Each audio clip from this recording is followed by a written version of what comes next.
Eile õhtul Plektrummi vaadates, kus oli suurepärane intervjuu hingehoidja Katri Aaslav-Tepandiga ja kus ta käest küsiti, et mida inimesed siis nii-öeldes enne siit ilmast lahkumist kõige rohkem kahetsevad.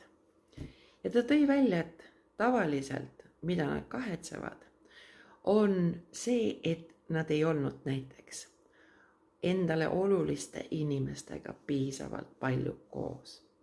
Siis seda, et nad jätsid tegemata asju, mida nad tahtsid teha. Siis seda, et nad ei elanud elu sellisena, nad oleksid tahtnud elada. Ühesõnaga põhjuseid, mida oleks saanud teha elus, aga mida nad jätsid tegemata. Ja ma mõtlesin just seda, et me peame, ja ma räägin kogu aeg ka loengutes seda, me peame mõtlema enda jaoks läbi, et mis on oluline ja kes on oluline ja missugust elu me tegelikult tahaksime. Uskuma endasse, sest uskuge, kõigis on tohutu potentsiaal, aga hakkama elama ja keskenduma pisikestele asjadele ja toredatele inimestele enda elus, mitte sellele, mida me ei taha, vaid sellele, mida me tahame.